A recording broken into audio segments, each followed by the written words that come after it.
예레미야 18장 1절부터 23절의 말씀을 저와 여러분이 번갈아 교독하시겠습니다.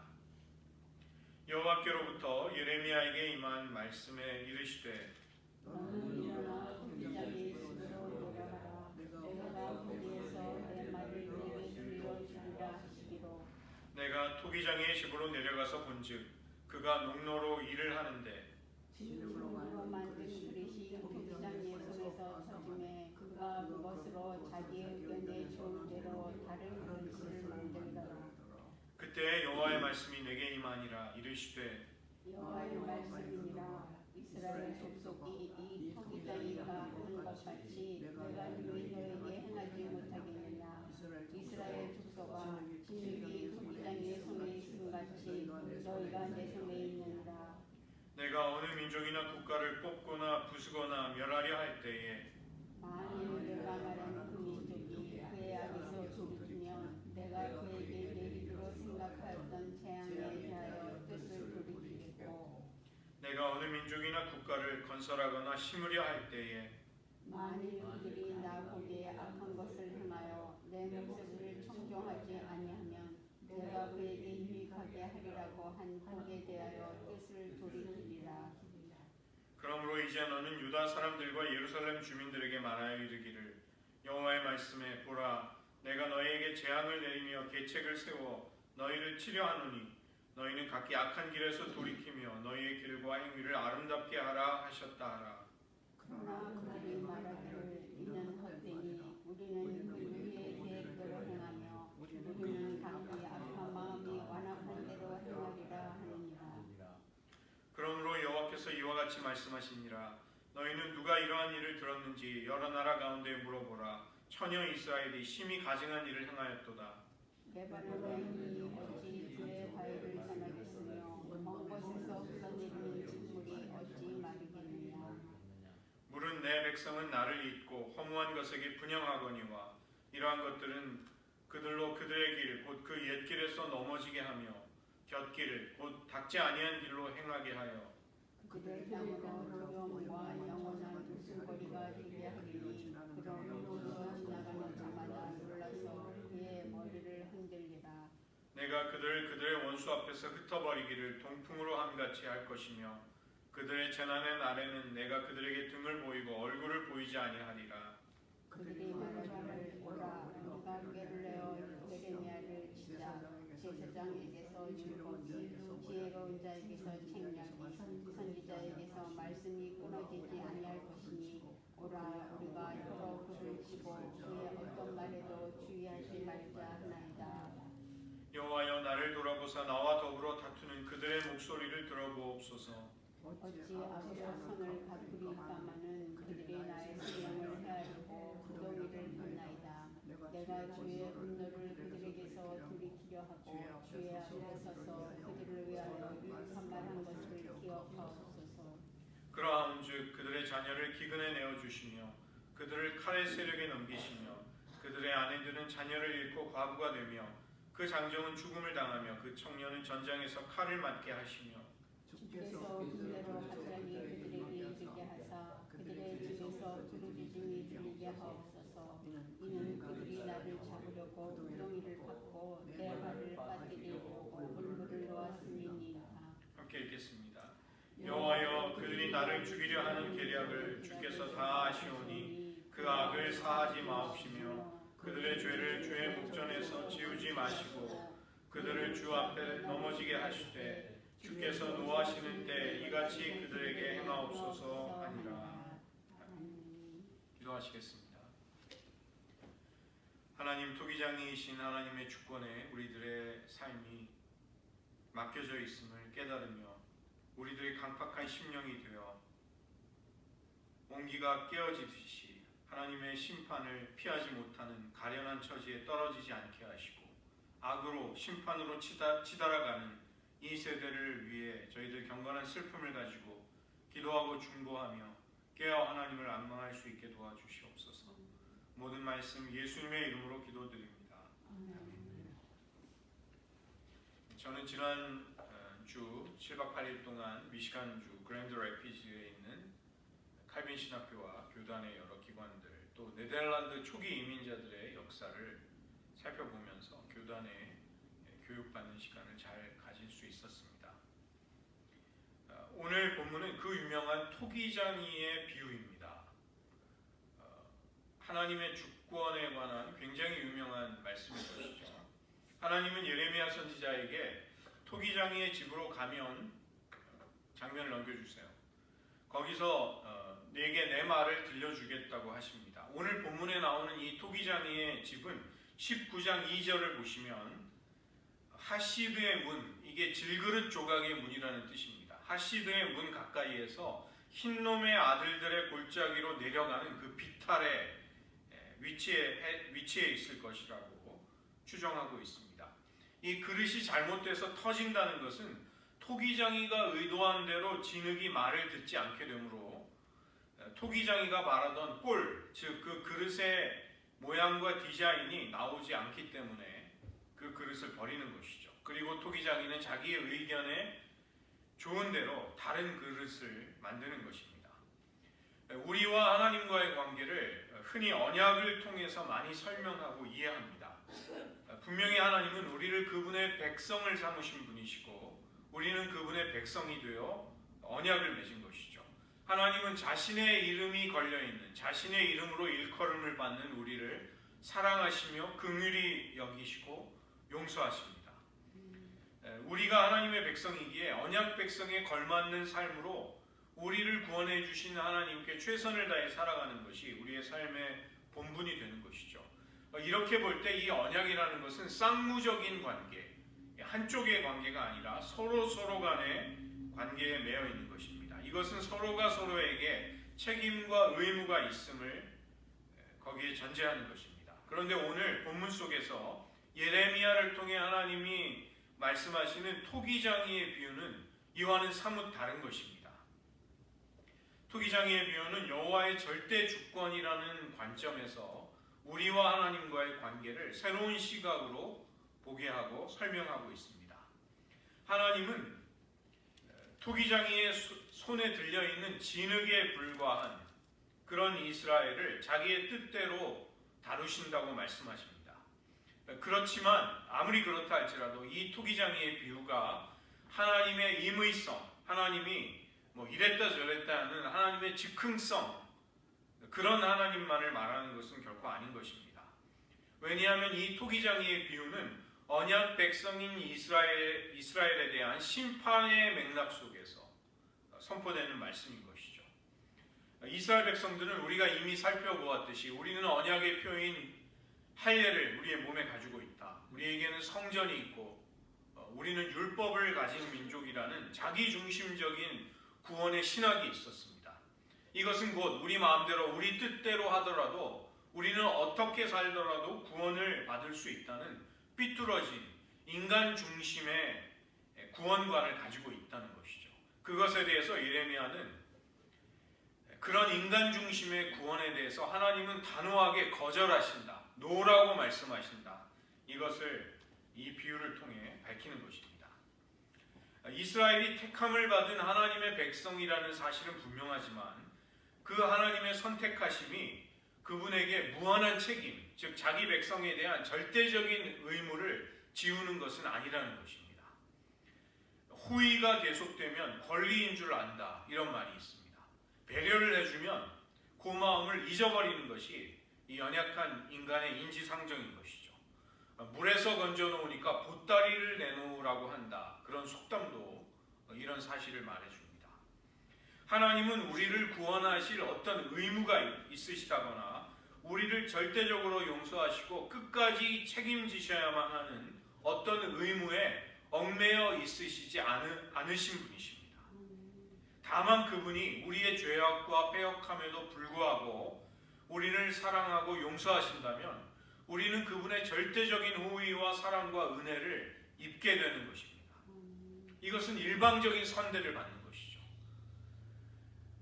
어떻게 지금 이 세상에 전쟁과 기근과 질병이 가득 차며 의인이 불행하고 악인이 번영할 수 있습니까? 이렇게 아무리 질문한다 할지라도 그런 혼돈과 악이 하나님의 책임이 될 수는 없는 것입니다.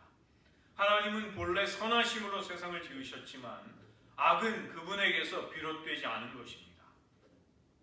그 때문에 교부였던 어거스틴은 악을 선의 결핍이다, 선이 모자라게 되는 것이 악이다, 이렇게 정의내린 것이죠. 하나님이 세상의 모든 것을 다 지으셨다면 사탄도 지으셨고 그 사탄에 반역하는 의지가 최초로 일어나던 그 순간도 하나님은 알고 계셨는데 모든 것을 아시는 하나님이 그러면 수수방관하신 것이 아닌가? 그렇다면 하나님이 결국은 책임을 지셔야 하는 것이 아닌가? 왜 인간을 선으로든 악으로든 기울어질 수 있는 중립적인 의지를 가진 존재로 그런 가능성을 열어두셨는가? 차라리 하나님만 사랑하며 절대적으로 죄짓지 않고 악으로도 기울지 않을 수 있도록 우리를 지으셨다면 지금 수많은 불행과 혼돈으로부터 우리는 벗어나 있지 않았겠는가? 우리가 이처럼 온갖 경우의 수를 헤아리고 상상의 나래를 펼칠지라도 하나님의 절대 주권은 그분에게 속한 그분의 절대적인 자유임을 부정할 수 없는 것입니다. 이 개신교의 가장 중요한 교리는 이신칭의라고 할 수 있습니다. 믿음으로써 하나님의 의롭다 하심을 받는 것이죠. 또 이 장로교 신학이라든가 이 개혁주의 신학의 가장 중요한 교리가 무엇인지를 생각할 때 사람들은 흔히 예정론을 떠올립니다. 그러나 칼빈은 극단적인 예정론을 가르치거나 주장하지 않았습니다. 하나님의 선택과 유기, 하나님이 택하거나 혹은 버림에 따라 구원받을 사람과 지옥 갈 사람이 이미 정해져 있다는 생각을 하게 되면 우리는 선한 일을 할 수 있는 어떤 종류의 동기를 잃어버리게 됩니다. 우리는 전도하거나 선교할 이유를 발견할 수 없게 되는 것이죠.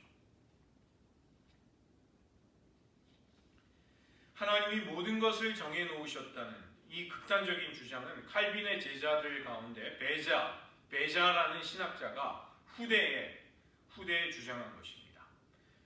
이 미리 아심과 미리 정하심, 예지와 예정이라는 것은 우리를 사랑하신 하나님의 구원의 신비를 우리가 찬양하고 묵상하고 기뻐할 때 그 감격 어린 신앙의 고백 속에서 터져나오는 것입니다.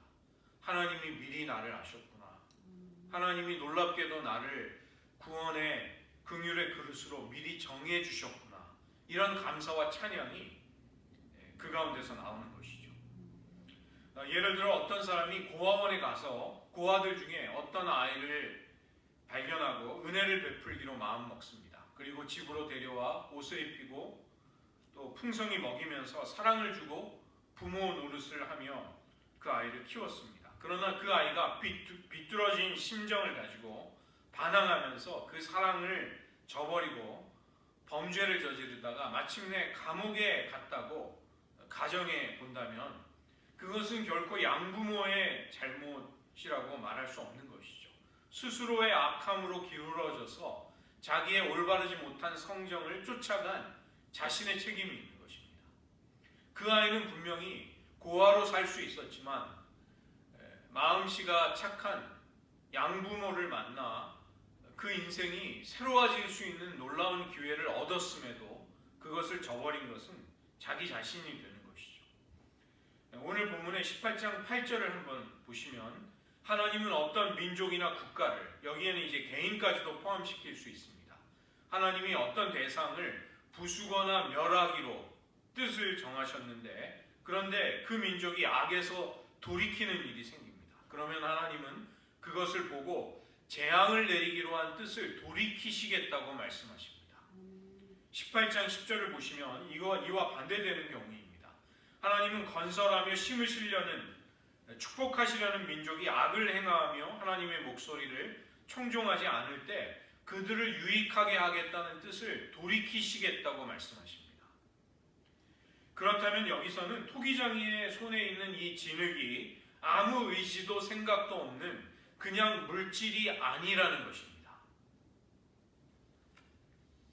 놀랍게도 그 진흙은 그릇이 만들어지는 토기장이의 창조 행위 속에 함께 동참하는 동반자가 되는 것이고 이 토기장이에게 영향을 미치는 부분이 일부 있게 되는 것을 인정하는 셈이 되는 것입니다. 이것은 곧 하나님이 의도하신 구원이라든가 하나님이 예고하시는 심판이라는 것은 그냥 자동적으로 기계적으로 이루어지는 것이 아니라는 것이죠. 하나님의 마음과 하나님의 의도에 상응해서 우리가 어떤 반응을 하는가가 거기에 결부되어 있고 연관되어 있다는 것입니다. 18장 11절에 나오는 이 재앙에 대한 예고는 그냥 다 멸망시키고 쓸어버리겠다는 일방적이고 기계적인 선언이 아닙니다. 너희를 치려하노니 너희는 돌이키며 너희의 길과 행위를 아름답게 하라고 말씀하시는 것이죠. 만약에 하나님이 이것을 그냥 실행하고자 마음먹으셨다면 하나님은 곧장 이것을 행동에 옮기시면 되는 것입니다. 그러나 하나님은 지금 재앙을 선포하시면서도 너희는 돌이키며 너희의 길을 아름답게 할 것을 요구하고 계시는 것이죠. 이것이 하나님의 사랑과 긍휼이 아니라면 무엇이겠습니까? 우리는 이 토기장이의 비유 속에서 심판을 선언하는 냉혹한 재판자, 온 우주를 다스리는 독재자를 보는 것이 아니라 마지막 순간까지 살 길을 찾는 자기 백성을 보고 싶어 하시는 사랑의 아버지, 사랑의 하나님을 보게 되는 것입니다. 그러나 18장 12절을 보시면 유다 백성들이 무슨 생각을 하고 있는지를 하나님이 예레미야 선지자에게 알려주시는 구절이 나옵니다. 유다 백성들이 속으로 무슨 결심을 하고 있는지를 하나님은 말씀해 주십니다. 하나님이 해주시는 말씀은 헛되다. 우리는 듣지 않겠다. 우리의 계획과 뜻대로 우리 마음의 완악함을 따라 계속해서 행하겠다. 이 마음을 품고 있는 것입니다. 하나님은 그분의 절대 권력으로 우리를 강요하지 않으십니다. 회개와 돌이킴에 자발적으로 참여할 수 있는 길을 그분은 사랑으로 끝까지 열어놓고 계십니다. 이것은 우리의 미래에 소망을 주시려고 하는 것입니다. 하나님의 목소리에 순종하는가 불순종하는가에 따라 민족들의 구원과 심판이 결정됨을 선지자는 말씀하고 있는 것이죠. 여러 번 시도해도 그릇으로 잘 만들어지지 않는 진흙을 토기장이가 내버리는 것처럼 하나님의 심판의 뜻을 알려주고 회개를 요청하지만 끝까지 돌아오기를 거절하고 자기 길로 간 유다 백성에게 재앙은 내려지게 되는 것입니다. 그 때문에 이스라엘 백성은 어떤 경우에도 멸망의 원인, 재앙의 책임을 여호와 하나님께 돌릴 수는 없는 것이죠. 그래서 토기장이이신 하나님은 절대적인 주권과 자유를 가지고 자기 마음에 좋은 대로 그릇을 빚어가시는 분이십니다. 그렇지만 동시에 물질일 뿐인 말할 수 없는, 자기를 표현할 수 없는 진흙과 달리 인격과 자유로운 의지를 가진 우리의 반응을 보시면서 우리의 마음을 헤아리시면서 하나님은 그 주권을 행사하시는 분이라는 것입니다. 두 번째로 은혜의 선택을 거절하게 될 때 은혜는 거두어지게 됩니다. 자애로운 토기장이를 거절한 이스라엘 백성들이 어떤 운명을 맞이하는가가 18장 13절부터 17절의 두 번째 단락입니다. 하나님은 자기 백성의 가증함에 대해 깜짝 놀라십니다. 주변 민족들의 악행이 초라하게 보일 정도라는 것이죠. 하나님의 창조 질서, 자연의 현상과도 자기 백성의 태도를 비교하십니다. 레바논의 높은 산들의 정상을 덮고 있는 눈들이 사라질 수 있겠느냐? 먼 곳에서 흘러내리는 찬 물줄기가 마를 수가 있겠느냐? 이 요단강에 물을 공급해주는 헤르몬 산의 수원, 그 물줄기가 고갈되는 법이 없다는 것입니다. 자연조차도 창조주가 세워놓으신 질서에 이렇게 순종하건만 그분의 백성은 전혀 그렇지 않다는 것을 하나님은 탄식하고 계십니다. 여호와를 잊어버리고 생수의 근원을 버리고 우상에게 분향하며 절하고 있는 그들을 가슴 아파하시는 것입니다. 이미 예레미야 6장 16절에서 하셨던 말씀을 하나님은 다시 반복하십니다. 6장 16절을 제가 읽어드리겠습니다. 여호와께서 이와 같이 말씀하시되 너희는 길에 서서 보며 옛적 길, 곧 선한 길이 어디인지 알아보고 그리로 가라. 너희 심령이 평강을 얻으리라 하나 그들의 대답이 우리는 그리로 가지 않겠노라 하였으며, 이 옛길이라는 것은 그들이 조상 때부터 하나님을 순종하고 사랑하며 예배해왔던, 그분의 목소리를 들으며 걸어왔던 믿음의 길을 말하는 것입니다. 그들은 진리와 생명의 길을 걸어갈 수 있는 능력을 지금 잃어버렸습니다. 그 대신에 그들은 곁길, 닿지 않은 길, 그들이 걸어보지 않았던 잘못된 길을 걸어가면서 그들을 지켜보는 민족들의 눈에 놀람과 두려움과 영원한 웃음거리가 되어버리게 될 것입니다. 세 번째로 예레미야의 기도가 나오는데, 이것은 원수들을 처벌해 달라는 기도입니다. 우리가 시편에 보면 저주 시편, 복수를 간구하는 시편들이 많이 나오죠. 그러나 이것은 개인적인 안풀이라든가 원한과 억울함을 표출하는 기도는 아닌 것입니다. 악인에 의해서 부당하게 박해를 당하는 사람이 오직 소망의 근원이 되시는 하나님을 바라보며 그 하나님께 절박한 마음으로 공의를 이루어 달라는 기도, 이것이 저주 시편에 담겨있는 정신입니다. 하나님의 정의가 실현이 될 때 자기 백성들에게는 구원으로, 그리고 대적들에게, 원수들에게는 심판과 멸망으로 이 하나님의 정의가 실현이 되는 것이죠. 이 구약 성경에 보면 전능하신 하나님을 엘샤다이라고 말합니다. 엘이라는 것은 하나님이고 샤다이라는 것은 샤따트, 이 어머니의 젖가슴이 어원이 되는 말입니다. 왜 어머니의 젖가슴이 하나님의 전능하심을 상징할 수 있는가? 이 어린아이는 어머니의 품에서 가장 안전하고 보호받을 수 있는 것이죠. 그처럼 자기 백성을 하나님은 그분의 전능하심으로 보호하시고, 자기 백성을 해하려는 원수들에게는 그분의 전능하심으로 그 원수들을 심판하신다는 것입니다. 이것이 엘샤다이, 전능하신 하나님이죠. 의인의 구원은 불법과 무질서와 폭력을 일삼는 악인의 멸망을 통해 이루어지는 것입니다. 그래서 여기 예레미야의 기도라는 것은 거짓 선지자들의 멸망 속에서 예레미야가 진정으로 하나님께 보냄받은 참된 선지자라는 것을 입증해 달라는 기도인 것입니다. 공의로 판단하시며 마음을 감찰하시는 하나님께서 대적을 심판하심으로써 예레미야의 신앙, 그가 하나님께 두고 있는 소망을 부끄럽지 않게 해달라는 그 기도를 드리고 있는 것이죠. 18장 18절을 보시면 이 예레미야의 대적들이 하는 말을 인용하고 있습니다. 우리가 예레미야를 쳐서 제거해버려도 우리에게는 믿을 구석이 있다는 것입니다. 우리에게는 율법을 가르쳐주고 해석해줄 제사장이 있고 책략을 제공해주는 지혜자, 현인들이 있다. 예레미야가 아니어도 얼마든지 여호와의 말씀을 우리에게 들려줄 선지자들이 있지 않은가. 그러니 예레미야를 제거해버리자.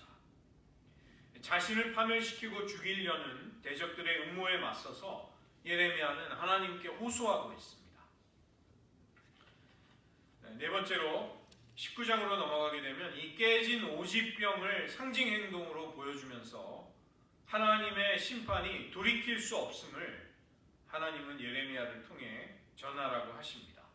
우리가 살펴본 18장의 토기장이의 토기라는 것은 그래도 가능성이 있습니다.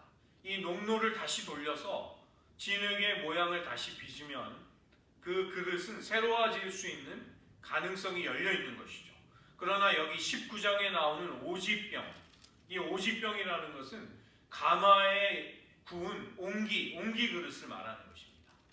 구워져 나온 옹기 그릇에 흠이 있으면 그것은 그릇으로 쓸 수 없기 때문에 깨트려 버린다는 것입니다.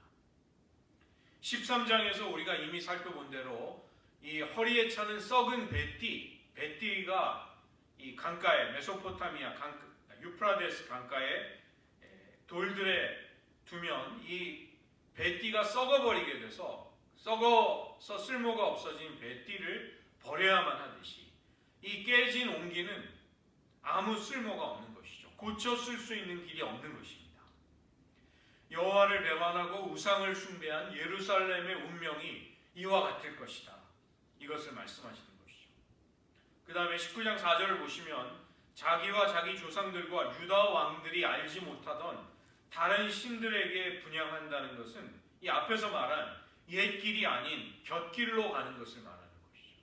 유다 백성들은 그들의 조상들이 하나님을 섬겨왔던 옛길, 진리와 생명의 길이 아닌 곁길로 간다는 것입니다. 하나님 경외하기를 버리게 되자 잔인해지고 불의해진 이스라엘 백성들은 이웃을 더 이상 사랑할 수 없게 됩니다. 그들의 눈에 이웃은 사랑할 대상이 아니라 이용해야 할 대상이 되는 것이죠. 자기 이익을 위해서 무죄한 사람들의 피가 흘려지게 될 때 그 땅은 저주를 받고 그 땅에 거하는 거인들을 토해내는, 즉 하나님의 진노와 심판을 불러오는 땅이 되는 것입니다. 여기 19장에 보면 도벳이라는 지명이 나옵니다. 도벳이라는 곳은, 이 단어는 원래 화덕을 뜻하는 말입니다. 앞으로 다시는 도벳이나 흰놈의 아들들의 골짜기로는 그 이름이 불려지지 않을 것이다. 그 대신에 죽음의 골짜기, 아골 골짜기가 될 것이다. 이렇게 말씀하십니다. 19장 5절에 그 이유가 나오는데, 자식들을 제물로 바쳐서 다산의 복을 받기를 원했던 사람들이 나오고, 19장 9절에 보시면 그렇게 악한 일을 했던 사람들이 자기 자식과 친구의 시체를 먹어야 할 정도로 비참한 지경에 떨어지게 되는 것이죠.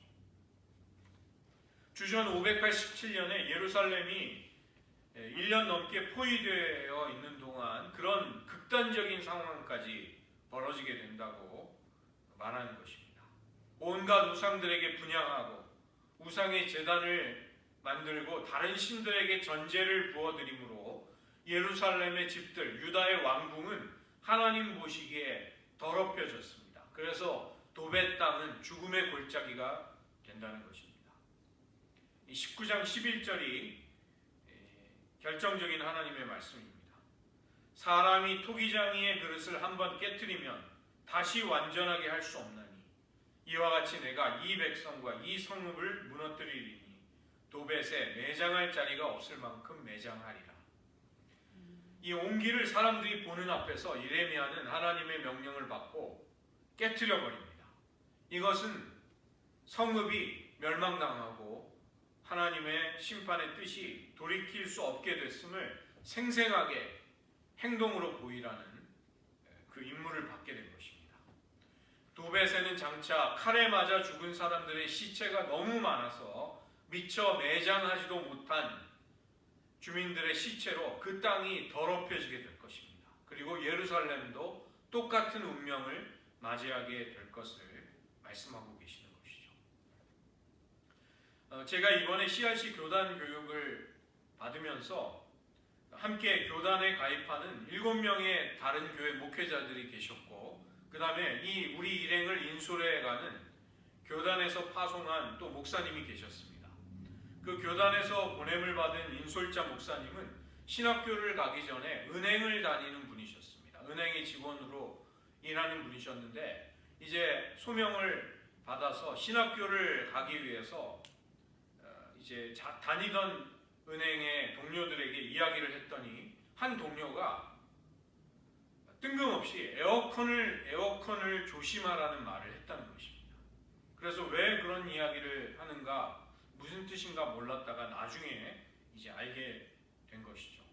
한국에서 그 당시 3번째로 큰 교단의 총회장까지 지낸 목사가 교인과 불륜을 저지르다가 갑자기 찾아온 남편을 피해서 이 베란다로 도망가서 에어컨에 매달려 있다가 추락사를 한 것입니다.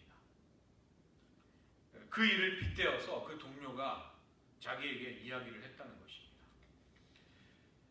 그런데 놀랍게도 그 이야기를 하다가 우리 7명의, 저 말고 다른 7명의 목사 중에 한 분이 제가 그분을 제가 살던 곳에서 여행 가이드를 해드렸습니다. 이렇게 이야기를 했습니다. 그때 금목걸이를 사시길래 아마 사모님을 갖다 드리려고 그걸 구입하시나 보다 이렇게 생각을 했다는 것입니다.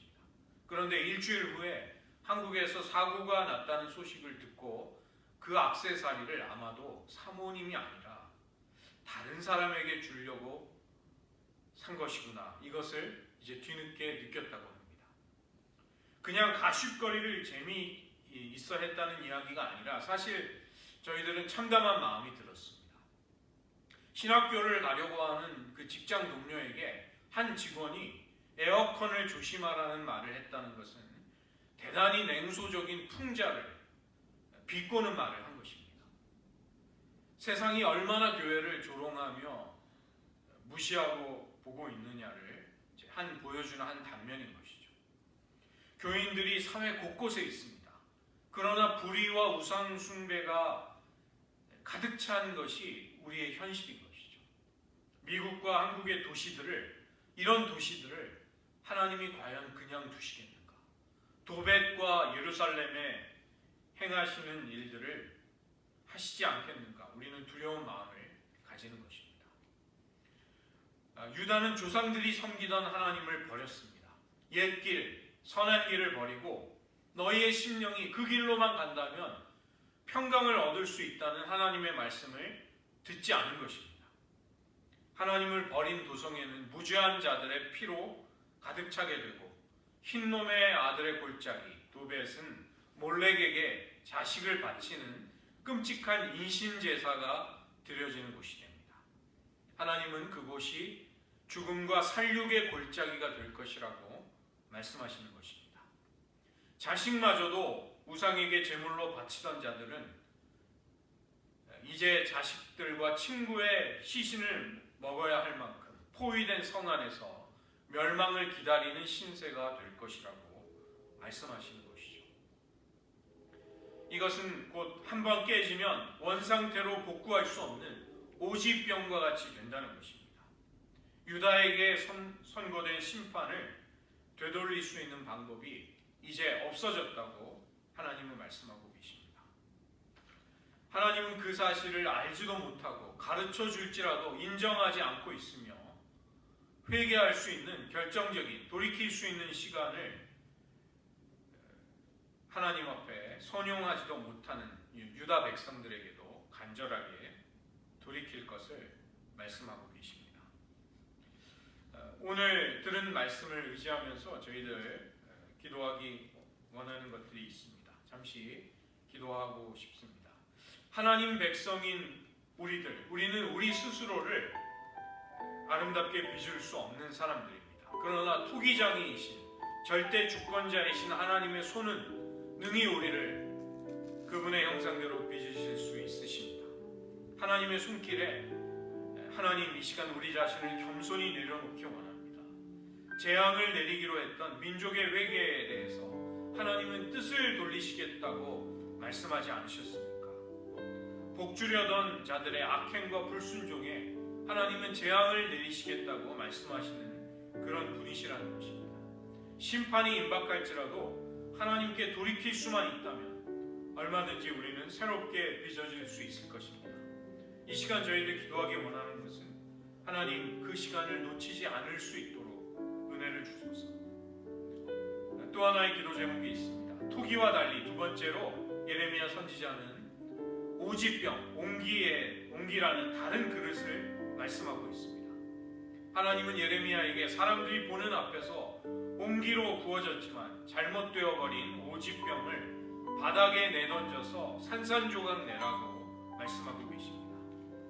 이 충격적인 예언 행동을 통해서 유다 백성의 현 주소를 그들의 참된 실상을 폭로하라고 말씀하시는 것입니다. 자식을 도벳, 흰놈의 골짜기에서 우상에게 바치는 일까지 벌였던 유다는 장차 포위당한 채로 자식과 친구의 시체라도 먹어야 하는 포위된 성에 갇혀있게 될 것입니다. 무죄한 이웃의 피를 흘리던 그들은 다 시체가 되어서 누구도 그들의 시체를 매장해 주지 못하게 될 것입니다. 여러분, 악으로 달려가고 있는 우리 시대의 징후와 현상과 징조들을 우리는 너무도 자주 보고 있습니다. 그 때문에 우리들의 심령은 무디어져 있고 또 식상해져 있는 것이죠. 충격적인 일이 매일 벌어지고 있음에도 우리는 그것을 당연시하고 있다는 것입니다. 이 시간 하나님 우리들의 너무나도 잠들어 버린 마음을 일깨워 주시옵소서. 주님의 긍휼을 잃어버리지 않을 수 있도록 우리가 사랑하는 이들 주님께 돌이켜 구원과 생명을 얻을 수 있도록 은혜를 베풀어 주셔서 이 시간 간절히 한번 기도하시겠습니다. 하나님 아버지, 유다 백성들이 끝까지 심판을 선고하시면서 너희가 돌이키며 너희들의 길과 이거를 아름답게 하라고 그들을 살리기를 원하시고 하나님의 음성 듣기를 거절하는 유다의 강박한 모습을 보며 하나님 우리들도 옛길 선한 길을 버리며 곁길 닦지 않은 우상을 섬기며 하나님을 저버리는 길을 갈 때 심판을 피할 수 없음을 두렵고 떨리는 마음으로 깨달을 수 있도록 도와주시옵소서. 하나님 매일매일 벌어지는 우리의 시대, 우리의 문명 속에서 벌어지는 끔찍한 일, 하나님을 저버리고 하나님의 거룩한 아름다운 질서를 전도시켜버리고 하나님 경외하기를 저버리는 악한 일들이 매일 벌어지고 있는 미국의 이 사회 속에 또 한국의 수많은 도시들 가운데 하나님이 장차 어떠한 일을 행하실지 우리는 두려운 마음을 가지지 않을 수 없습니다. 하나님 우리가 기도하는 자리에 우리의 긍휼을 구하며 또 우리가 사랑하는 이들을 향한 하나님의 긍휼이 그치지 않기를 간절히 기도하는 우리의 기도를 들어주시옵소서. 하나님 공의로 세상을 심판하실 하나님의 날이 여호와의 날이 반드시 불현듯 도적같이 찾아올 것입니다. 그때 우리들 깨어 잠들어 있던 어리석은 성령의 기름을 준비하지 못한 다섯 처녀와 같이 되지 않게 하시고 기름을 준비해서 혼인잔치에 들어갈 수 있는 지혜로운 처녀들 되게 하여 주시옵소서. 늘 우리의 눈이 상전이 되신 하나님을 악망하게 하시고 여종이 그 여주인의 손을 바라는 것 같이 우리의 심령이 날마다 하나님을 바라보게 하여 주시옵소서.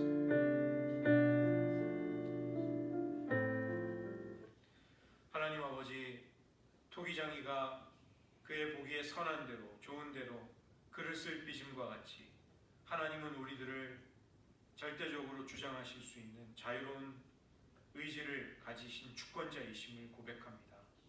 하나님 우리의 죄악과 우리의 패역함에도 불구하고 우리를 사랑하며 용서하시고 구원의 자리로 불러주셨습니다. 그 은혜와 사랑에 기쁨으로 감사로 응답할 수 있는 저희들 되게 하여 주시옵소서. 우리의 모난 부분을 깎아주시고 우리의 잘못된 부분들을 고쳐주시고 주님의 형상으로 우리를 빚어주시기를 간절히 기도드립니다. 가마에 구워진 옹기 그릇 오지병이 충격적으로 깨트려지며 유다 백성을 향한 하나님의 심판의 뜻이 돌이켜질 수 없음을 예레미야 선지자는 생생한 행동으로 보여야만 했습니다. 하나님, 우리가 살아가고 호흡하는 이 시대 너무나도 악한 일들, 하나님을 저버리고 하나님의 진리와 말씀을 등 뒤로 던져버리는 하나님의 권위를 코웃음치는 악한 일들이 매일매일 벌어지고 있습니다. 우리들의 심령은 그것들을 너무도 자주 일상으로 보기에 둔감해져 있고 얼마나 심각한지를 우리는 잊어버릴 때가 너무도 많습니다. 하나님 우리의 둔감해진 마음을 일깨워 주시옵소서. 우리의 마음이 애통함과 경건한 슬픔으로 가득 차게 하시고 우리를 구원하실 하나님을 향한 사랑과 충성됨으로 새로운 그 열정에 불이 붙을 수 있도록 하나님 은혜를 베풀어 주시옵소서.